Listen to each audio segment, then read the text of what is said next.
शुक्रेंचा निकाल आहे. त्यावेळी त्यांनी काय म्हटलेलं आहे, याचिकाकर्त्याने स्वतः मराठा जातीचा असल्याचा दावा केला आहे आणि त्यानंतर याचिकाकर्त्याच्या इतर काही नातेवाईकांना आता तो कुणबी जाती असल्याचा दावा करून त्याची स्थिती बदलत असल्याचे दर्शवणारी काही कागदपत्रे मिळाली आहेत. म्हणजे पहिल्यांदा तो म्हणतोय मराठा आहे, मग तो आता ते दुसऱ्याची कागद कुणबी आहे तर मलाही कुणबी करा.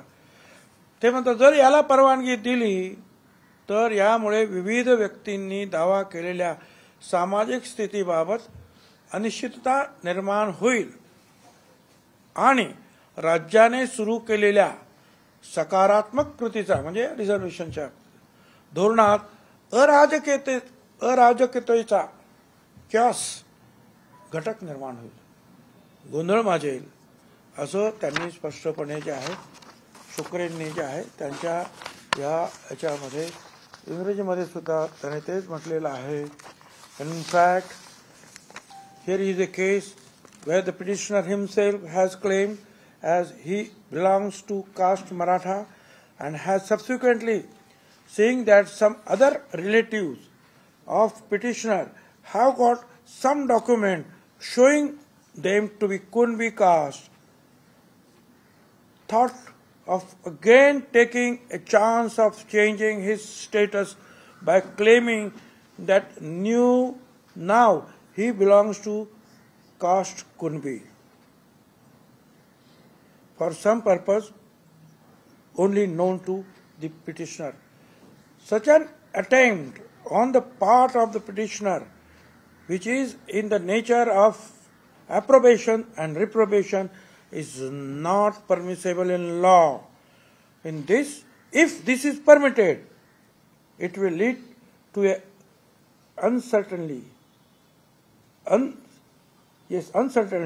with regard to social status claimed by various persons and introduce an element of chaos in the policy of affirmative action initiated by state.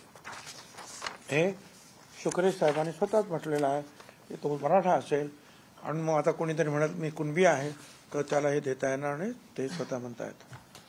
नंतर जे आहे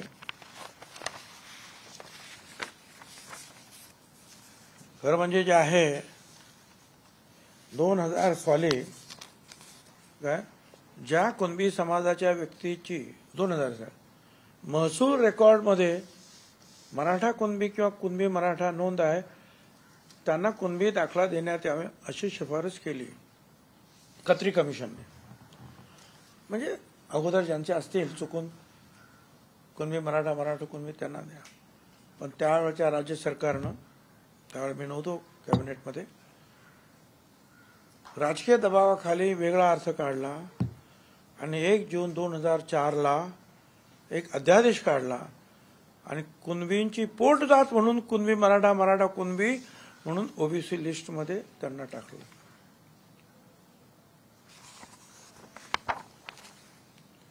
आता त्याच्यानंतर त्यांचं म्हणणं आहे की सगळे सोयरे. आता सगळे सोयरे जो आहे हा शब्द जो आहे त्याला सुद्धा आमचा विरोध आहे. पितृसत्ताक समाजामध्ये जात ही वडिलांच्या परंपरेने वंश परंपरेने येते.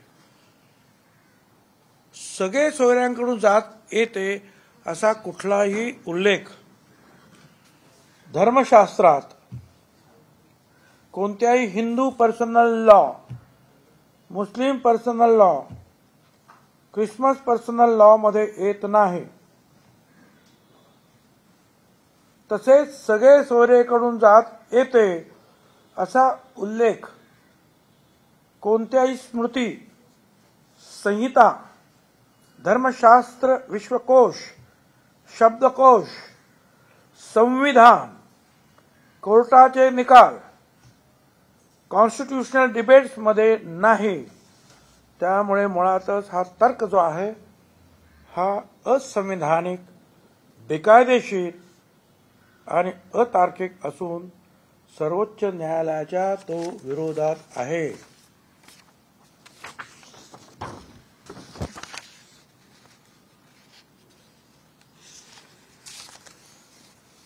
त्याच्यामध्ये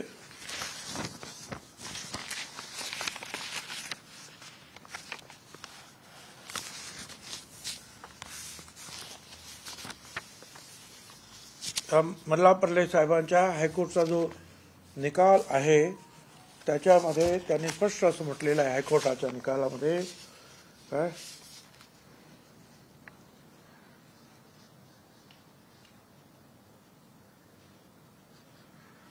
1920 onwards, the Kunbis impliedly accepted that they were actually Marathas, and Kunbi was only an occupation.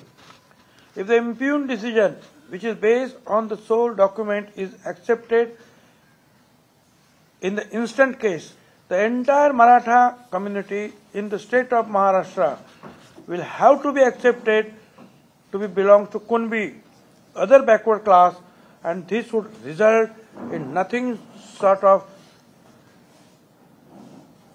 social absurdity. Nothing but a sort of social absurdity. कारण असं जर ठरवलं तर ते कोर्टामध्ये सुद्धा त्यांनी त्याच्यावर नकार दिलेला आहे. हा शब्द कुठेही येत नाही, चुकीची नोंद आहे. सगळे सोयऱ्याचा त्यांनी जो आहे हे काढलेला आहे, अशा रीतीनं ते काढलेलं आहे. मला हे कळत नाही. असं आणखीन एक त्यांनी एक वंशावळ जुळवण्यासाठी, अरे वंशावळ जुळवण्यासाठी ते अधिकारी नेमलेले, मग प्रत्येकाची वंशावळ कुठून तरी शोधायची. हा काय आहे म्हणजे आता एकदा कुणबी शोधून झालं, त्यांना काहीतरी त्यांच्या नोंदी कुणबी खोट्या केल्या, आता त्याची जर निघत नसेल वंश आता ती शोधून काढा. ज्याला पाहिजे तो काम करतो. हे अशा रीतीचे हे सगळे येतात.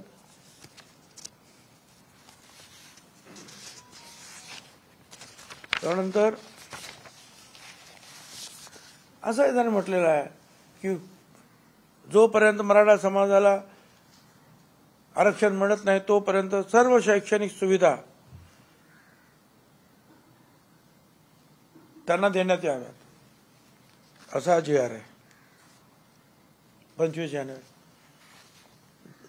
असं आता तर मराठा समाजाला आरक्षण मिळालं, पण नाही मिळालं तरी द्या.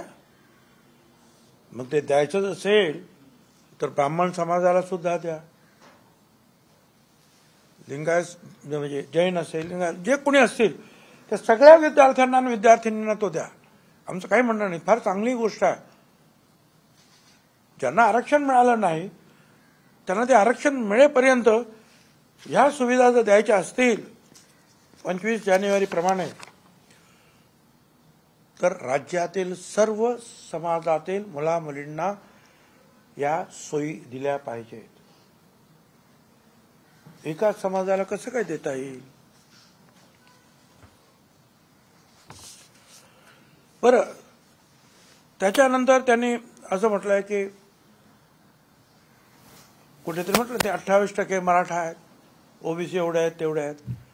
मला स्पष्ट सांगायचं आहे, बाठिया कमिशनने जे काही सांगितले OBCच्या समाजाची जी आहे संख्या ती आम्हाला पसंत नाही. बाठिया कमिशन स्वतः बाठिया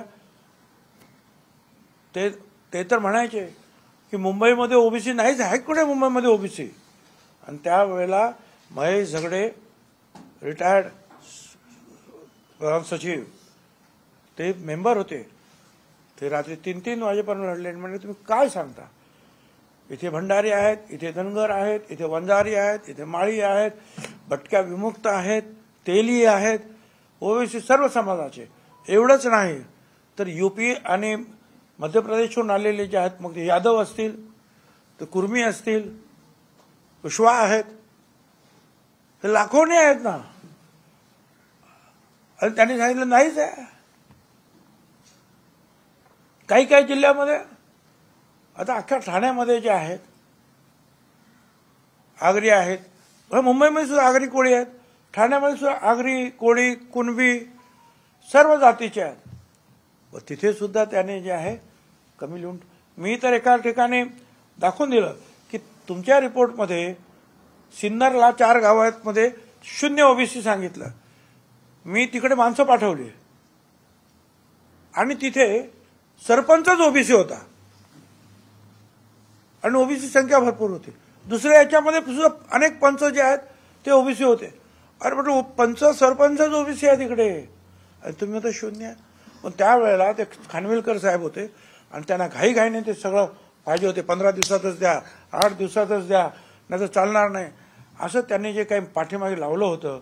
आणि त्याच्यामुळे जे आहे ओबीसीचं आमचं नुकसान झालं सुप्रीम कोर्टातील त्यांच्या सततच्या जे आहे बोलण्यामुळं.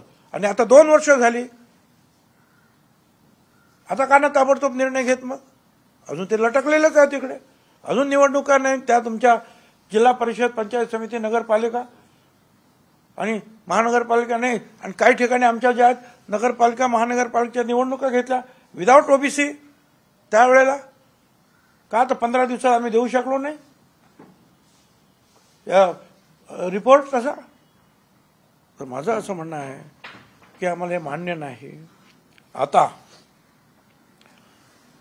झारखंडने सुद्धा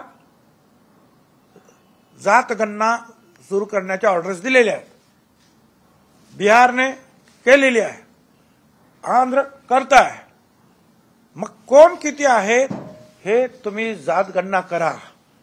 जर 2.5 कोटी घरं कुटुंब, एका कुटुंबात सरासरी 5 म्हटलं तर 12.5 कोटी लोक होतात. म्हणजे जवळपास महाराष्ट्र झाला. 15 दिवसामध्ये, खरं म्हणजे 8 दिवसात सांगितलं, मग ते थोडे दिवस वाढले. आता असतील 13, 14, 13.5 कोटी असतील. करा ना जातगणना. हे जर करू शकता तुम्ही, हा, तर अशीच नुसती जातगणना करायला किती वेळ लागेल? कारण गोखले इन्स्टिट्यूटने जे आहे, जे केलंय ते मोठे म्हणजे विचार करण्यासारखी गोष्ट आहे. 10-15 दिवसामध्ये 2.5 कोटी घरं, 180 प्रश्न प्रत्येक याच्यात केलं त्यांनी. माझं काही म्हणणं नाही. हे सगळं करा. 1 महिना द्या, 2 महिने द्या, कायमचा निकाल लावा की ओबीसी किती. आम्ही खोटे आहोत तर खोटे आहोत, ठीक आहे. परंतु 1931-33च्या इंग्रज सरकारनं केलेल्या जातगणनेत 54% आहे. मंडल आयोगाने जो बघितलं त्याच्यामध्ये पण 54%, आणि बिहारमध्ये तर 63% निघालेले आहेत. तुम्ही आमची जातगणना करा, मग समजेल की ओबीसी किती आहेत, मराठा किती आहेत. ओबीसी मध्ये सुद्धा छोट्या छोट्या जाती आहेत, त्या किती आहेत ते त्याच्यानंतर तुम्हाला कळेल.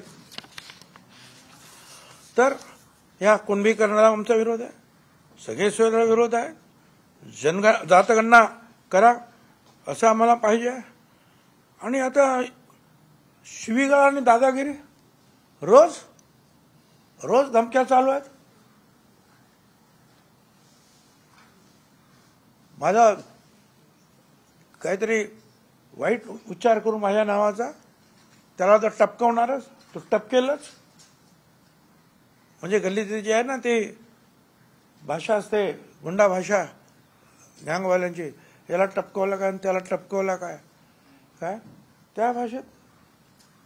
बरं एवढंच नाही, तिथे जे गेले आमचे divisional commissioner is a very senior officer, collector आणि एसपी, त्यांना तुम्ही भाडखाव आहेत, त्यांना आईवरून शिवी दिले. बरं त्यांना दिली तर दिली. वरती छत्रपती शिवाजी महाराजांचा पुतळा आहे, इथे खाली बसलेले आहेत हे, आणि कुशाल मुख्यमंत्र्यांना शिवी. अरे जो महाराष्ट्र छत्रपतींनी निर्माण केला, त्या महाराष्ट्राचे आज ते प्रमुख आहेत, त्यांना तुम्ही शिवी देता आईवरून. फडणवीसला शिव्या आईवरून, अजित पवार आईवरून शिव्या, छगन भुजबळ तर देतात आईवरून. ही कुठली संस्कृती आहे आणि कशासाठी हे सगळं चाललेलं आहे? हे सगळं तिकडे त्यांना जवळपास जे आहेत सरकारी अधिकारी असतील का ते चिवटे म्हणून जे आहेत ते चिवटे जे आहेत ते कोण अधिकारी, त्यांना पण चिवटे बिवटे करून त्याचे पण त्यांनी करून टाकली. काय म्हणतात ते त्यांच्या भाषेमध्ये. त्यांनी सांगितलं असताना सुद्धा मुंबईमध्ये यायची, नवी मुंबईपर्यंत यायची गरजच नव्हती ना. हे सगळं कारण अजय महाराज बारसकर हे तुकाराम महाराजांचा भंडारा जो डोंगर आहे तिथले हे महाराज आहेत. कदाचित ते तुकाराम महाराजांच्या वंशावळीत असतील नसतील, पण तुकाराम महाराजांचे परमभक्त आहेत. ते 2006 पासून या मराठा आरक्षणासाठी काम करतायत. मोठमोठे मोर्चे काढले, त्यामध्ये सुद्धा ते होते. आणि आता सुद्धा अगदी अलीकडपर्यंत जे आहेत हे अजय बारसकर हे त्यांच्याबरोबरच काम करत होते, या जरंगे बरोबर. जरंगे जेव्हा ज्याचं उपोषण केलं आणि ते मान टाकायचं त्याचं नाटक सुरू झालं, त्यावेळेला ते त्यांना सांगायला गेले की बाबा काय मी अमुक अमुक आहे. आणि त्यांना एक भाषे तुकाराम महाराजांचा आपल्याला संदेश आहे, आपण पाणी प्या पाणी प्या. काय म्हणाला, हे तुकाराम आणि बेकाराम आणला इथे संत बिंत नाही म्हणे. बघ त्यांचा अपमान केला. म्हणजे तो आम्हाला सोडत नाही, तो मुख्यमंत्र्यांना सोडत नाही, अधिकाऱ्यांना सोडत नाही, संतांना सुद्धा सोडत नाही. आणि तेव्हापासून जे आहेत म्हणजे अजय महाराज बारसकर जे आहेत हे वेगळे झाले. आणि त्यांनी म्हटलं आता नाही, आता मी हे सगळं बाहेर काढणार. आणि त्यांनी जो एक त्यांची जी काय व्हायरल होते आहे क्लिप्स, त्याच्यामध्ये ते पाहिजे की जरांगेला उद्देशून ते म्हणतात तुम्हाला मारून टाक, मी तयार आहे, मी पण जातीवंत मराठा आहे, असं ते अजय बारसकर महाराज म्हणतात. आणि तेही म्हणतात की तू ढोंग करू नको, तुम्हाला माहिती आहे की तू सगळं काय ब्लँकेट गोधडी अंगावर घेतोय आणि आतमध्ये सगळं काही मोबाईल बघतोय तू, हे सगळं मला माहिती आहे. आणि अनेक गोष्टी त्यांनी सांगितल्या. आणि त्यावेळेला त्यांनी एक दुसरा आणखीन एक मनुष्य जो कोपर्डीच्या खटल्यामध्ये, जो कोपर्डीचा खटला झाला त्याच्यामध्ये जरंगेने तिथल्या काही लोकांना, तो जो इसम आहे त्याचे वडील सुद्धा म्हणाले की आम्हाला सांगितलं की बाबा असं असं आपल्याला झेंडा लावायचा आहे, काय भगवा झेंडा फडकवायचा आहे, अमुक आहे तमुक, तुमचा मुलगा मला पाहिजे. आणि त्याला ते घेऊन गेले, त्याचे वडील म्हणतात. आणि मग अशी ती 5-6 मुलं, त्यांना सांगितलं की कोर्टात जाऊन ते जे कोण आरोपी आहे त्यांना मारहाण करा. आणि त्यांनी तशी मारहाण केल्यानंतर कोर्टात त्यांना 5 वर्षाची सजा झाली. आणि तो 2 वर्षानंतर आता बाहेर आला, पॅरोलवर आला. कसा आहे का तो भाग वेगळा असेल, पण तो याने अजिबात आमच्याकडे लक्ष दिलं नाही, आम्हाला काडीची मदत केली नाही. आणि म्हणून तो हात जोडून, त्याचं नाव आहे बबनराव वाळेकर, तो हात जोडून सांगतो आहे की मराठा समाजाला आरक्षण मिळालं पाहिजे. पण मराठा समाजाच्या युवकांनो हा जो सांगतोय याचं आंदोलन बहकत चाललेलं आहे. कोणी दगड धोंडे हातात घेऊ नका, एसटीचं नुकसान करू नका, सजा झाली तर तुम्हाला कोण बघायला येणार नाही, हे आमच्याकडे बघा, आम्ही आज भुगतो आहोत. आणि त्याने पुढे असं सांगितलं, मी नाही, ते त्या क्लिपमध्ये आहे, त्याने असं सांगितलं की पोलिसांना मारहाण झाली त्यावेळेला तिथल्या राजेश टोपे यांनी किरण तारक यांच्या घरी मिटिंग घेऊन दगड गोळा करायला सांगितले, असं ते बबनराव वाळेकर त्याच्यामध्ये त्या क्लिपमध्ये बोलत आहेत. आणि मग ते दगड गोळा करण्यात आले आणि 80 पोलीस आणि महिला पोलीस यांना जखमी करण्यात आले. दुर्दैवानं जे आहे नंतरचा पार्ट लाठी हल्ला तो प्रसिद्ध झाला, पोलिसांचा नाही. आता टोपे आणि ते जे काय आहे ते वाळेकर म्हणून जो आहे तो त्या क्लिपमध्ये बोलतो आहे. पोलिसांनी चौकशी करायला पाहिजे या सगळ्या गोष्टीची, की काय आहे, पोलीस करतात का मला काय कळत नाही. त्यांनी बघायला पाहिजे ना हे काय करतात. आणि त्या बारसकर महाराजांनी सुद्धा सांगितलं की अजिबात हे चुकीचं चाललेलं आहे, हे सगळं अगोदर ठरलेलं होतं, तयार झालं होतं सरकारचे अधिकारी सगळं करायला. नवीन मुंबईपर्यंत जायचं आणि रात्री 3-3 वाजेपर्यंत बंद खोलीमध्ये चर्चा करायचं काहीच कारण नव्हतं. ते परत असंही म्हणतात जालन्याच्या तिकडच्या कुठच्या कन्हैया हॉटेलमध्ये काय काय झालं, काय हे आम्हाला सगळं काय कल्पना आहे वगैरे वगैरे सांगतात. आता त्याचीच माणसं जे आहेत हे सगळं खरं बोलायला लागले आणि त्याचीच माणसं सांगतात की बाबांनो आंदोलन करू नका, हिंसा करू नका, आणि आताच आपण पाहिलं काल परवा सुद्धा जे आहे काही इष्टा तोडण्यात आल्या, दुकानं बंद करण्यात आले आणि आमच्या अनेक लोकांना जे आहे ओबीसीच्या लोकांना मारहाण करण्यात येते आहे. काय एक महिला जी आहे तिथली आमची, तिला मारहाण केलं. कितीतरी केसेस, सगळ्या केसेस अशा माझ्याकडे येत आहेत. काय मारहाण करतायत. काय नगर जवळा तालुका मानवत जिल्हा मुंजाभाऊ रासवे याच्या घरामध्ये विजय मिरवणूक केली आणि घरामध्ये घुसून त्या महिलांना सुद्धा मारहाण केली. या इथं नंतर हॉकी स्टिकने मारहाण केलेली आहे. काय अनिकेत भागवत आणि त्यांना तिकडे यवतला. त्याच्यानंतर त्याचं जे अशा अनेक ठिकाणी जे आहेत मारहाण चालू आहे. आता काय सांगायचं काय, आणि आम्हाला सुद्धा ते सांगतातच आहे की जे आहे नादी लागू नको भुजबळ, तुला टप्पूनच टाकेल आहे का.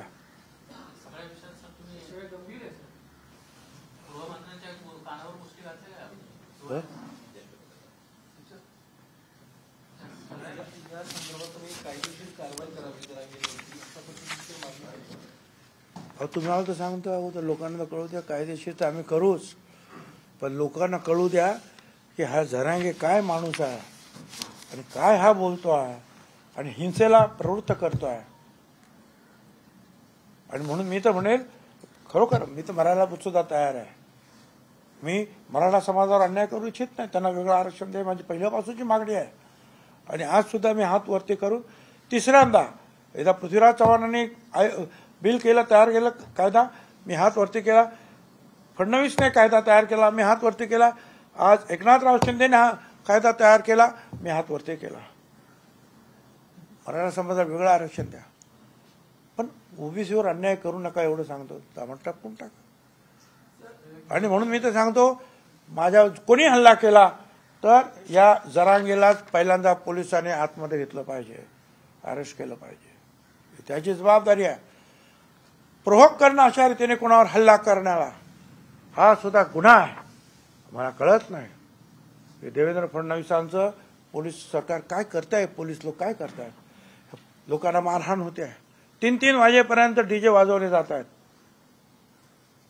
माझ्या नावाने घाणेरडे गाणी जे तयार करण्यात आले.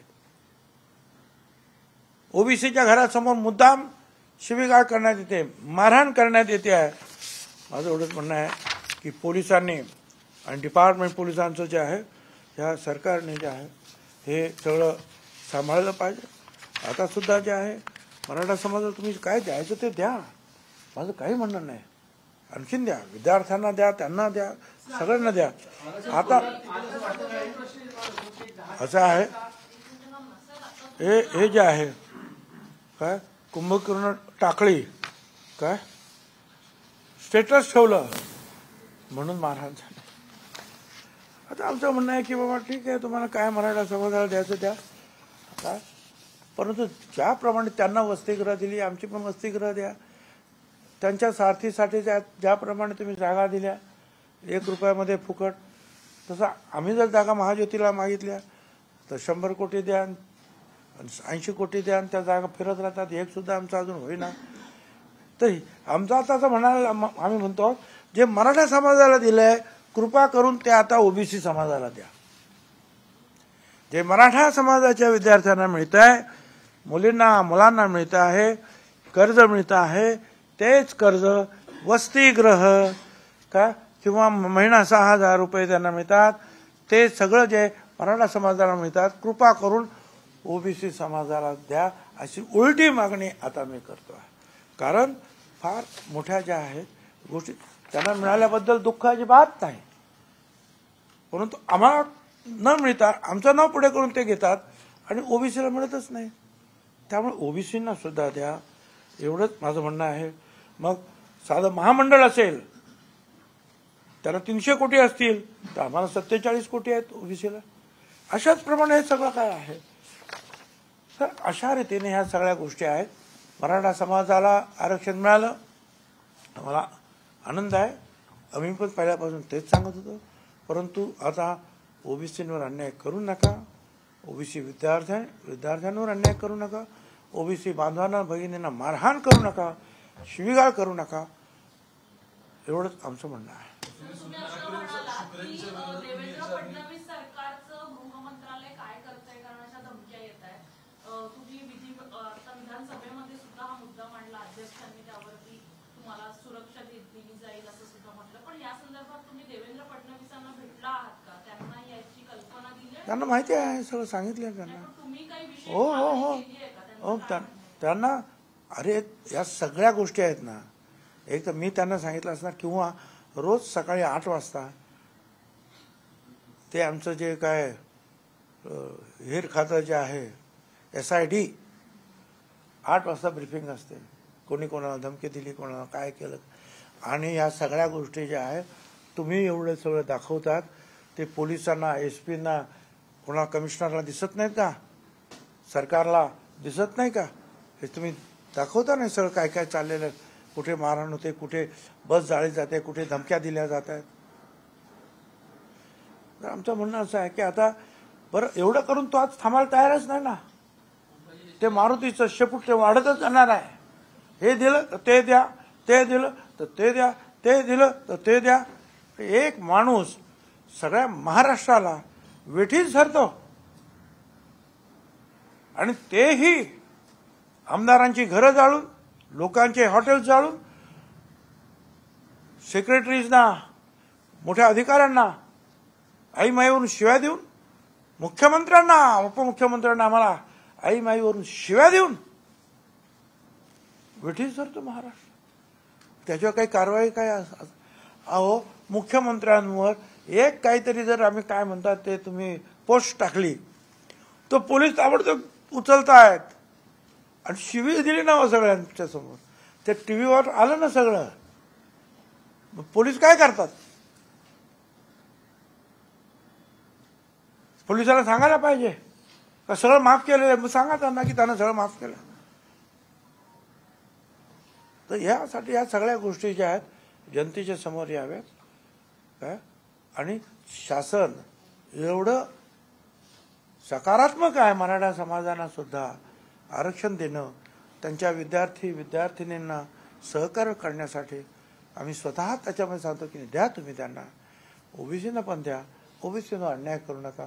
ही सामंजस्याची भूमिका आज एवढी वर्ष जी आहे या महाराष्ट्रामध्ये चाललेली आहे. एक माणूस तर सगळ्यांना वेगळीच धरू शकत नाही, पण सरकार घाबरतंय का जरांगेंना? सरकार का घाबरतं जरांगेंना की एवढ्या सगळ्या जर गोष्टी होत आहेत तर त्यांच्या सगळ्या गोष्टींकडे कानाडोळा केला जातो? मी पूर्ण सरकार नाही. माझ्यावरती जे आहेत उपमुख्यमंत्री आहेत, मुख्यमंत्री आहेत, काय म्हणतात ते तुमचे होम मिनिस्टर्स आहेत, कायदा खाता आहे, त्यांनी ते बघावं ना.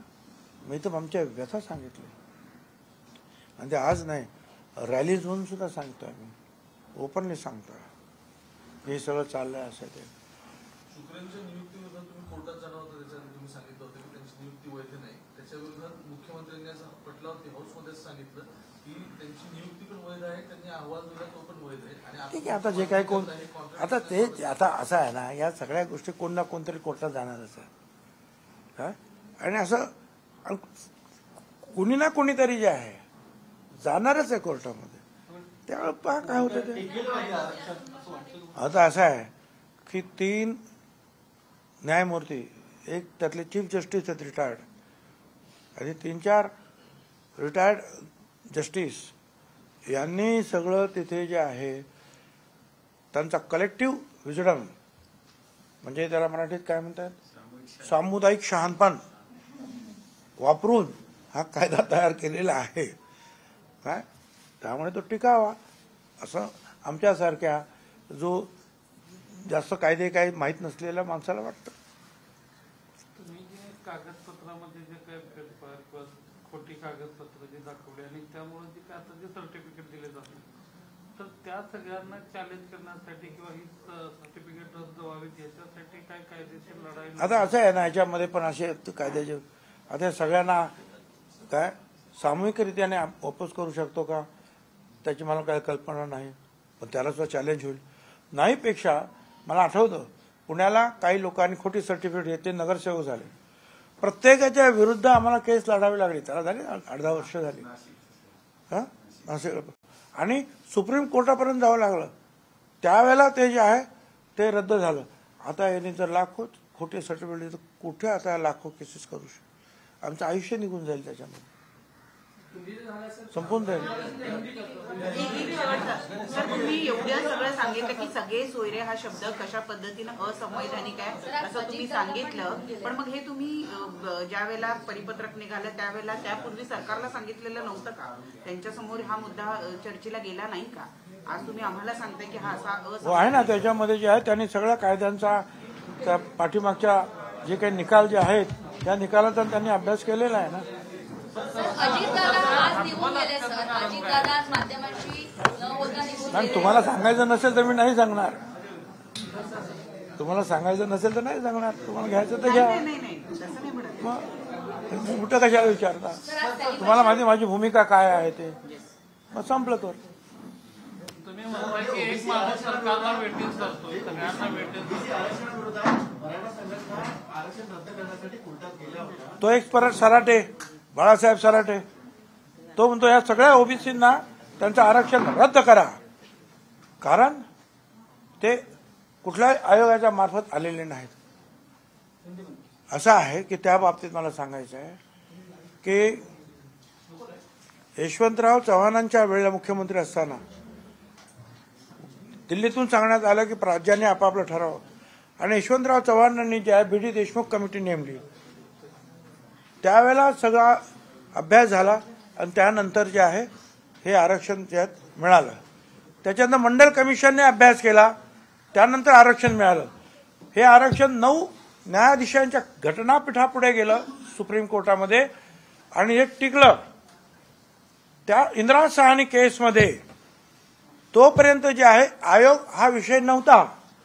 हा 93 नंतर जो आहे हा आयोग हा विषय आला आणि त्यांनी सांगितलं की यापुढे आयोग नेमा. त्याच्यात अनेक गोष्टी म्हटलेल्या आहेत. आयोग नेमून मग आरक्षण द्या त्याच्यापुढे, पण हे त्याच्या अगोदर सगळे झालेले आहेत आणि घटनापीठाने ते मान्य केलेलं आहे. आणि त्या आयोगामध्ये असंही म्हटलं त्या इंदिरा साहनी केसमध्ये की आजकाल अनेक खोटी सर्टिफिकेट घेतली जातात, दबावाखाली आरक्षण दिलं जातं, परंतु अशा रीतीनं दिलेलं आरक्षण त्याला चॅलेंज करण्याचा अधिकार प्रत्येक नागरिकाला आहे आणि शासनानं कोर्टानं हे अशा प्रकारचे जर काय आदेश असतील तर ते रद्दबातल करावेत असं सुद्धा सुप्रीम कोर्टाचं जजमेंट आहे. मी तुम्हाला आता सुद्धा दाखवू शकतो. तर ते आहे पूर्वीच आहे. पुढे मला असं वाटतं खूप झालेलं आहे. आता एवढं पुढे तुम्ही दाखवणार पण नाही, तुमच्याकडे वेळ पण नाही. अजितदादा निघून गेले. हा तर तुम्ही म्हणाला की एक माणूस राज्याला वेटीस धरतो. धरतो ना. तुम्ही म्हणता एक माणूस राज्याला वेटीस धरतोय, आता एक राज्याचं कॅबिनेट मंत्री बनतोय, मग सामान्य माणसाने काय करायचं? ते आता तेच तर जे आहे. अरे मंत्र्याला जर सांगतात की टपकून टाकेन तर बाकीच्यांचं काय? मुख्यमंत्र्याला आई माईवरून शिव्या देतो, होम मिनिस्टरला आई माईवरून शिव्या देतो. आता माझ्यापेक्षा तर ते सिनियर आहेत ना, म्हणजे याच्यामध्ये नाही मंत्री म्हणून किंवा आमदार म्हणून नाही, परंतु पदाने त्यांच्या हातामध्ये सगळं डिपार्टमेंट आहे, पोलीस आहे, कायदा आहे, सगळं आहे. त्यांना विचारा ना. माझी कैफियत तर मी मांडली तुमच्या समोर. लोकसभा निवडणुकीचं जेव्हा सेलिब्रेशन झालं आरक्षणानंतर ते मोठं सेलिब्रेशन विधानभवनाबाहेर झालं. मात्र फडणवीस होते, मुख्यमंत्री होते, अजित पवार तिकडे नव्हते. अरे बाबा तुम्ही जे आहे ना कुठूनही काय इन्फ्लुएन्स करता. अरे 26 तारखेला आता किती दिवस राहिले? 5-6 दिवस राहिले. तो अर्थसंकल्प सादर करायचा आहे, ते घेऊन बसले ताबडतोब तो अर्थसंकल्प. त्यामुळे ते नव्हते. असं काय करा. आणि त्याच्यानंतर आता ते सगळं संपल्यानंतर हे काय म्हणतात त्याला बिझनेस ऍडव्हायझरी कमिटी होती, त्याला सुद्धा अजितदादा नव्हते, कारण ते अर्थसंकल्प घेऊन बसले ते करायला. त्याच्यामुळे तसं काहीतरी चुकीचं काय घ्यायचं कारण नाही. लोकसभा निवडणुकीत महायुतीचा कुठला फॉर्म्युला ठरला आहे का? आणि मला माहिती काय I am too small to say something on that. पण काय किती जागांची बाकी असणार आहे मला काही कल्पना नाही. आमचं एवढंच म्हणणं आहे, शिंदे साहेबांना जेवढ्या जागा मिळतील तेवढ्या अजितदादांना मिळतील, बस एवढंच मला माहिती. देश विदेशातील प्रत्येक घडामोडींचे लाईव्ह अपडेट मिळवण्यासाठी आता साम टीव्हीच्या सर्व सोशल मीडिया प्लॅटफॉर्मला लाईक, फॉलो आणि सबस्क्राईब करा. तसंच सर्व नोटिफिकेशनसाठी बेल आयकॉन प्रेस करायला विसरू नका.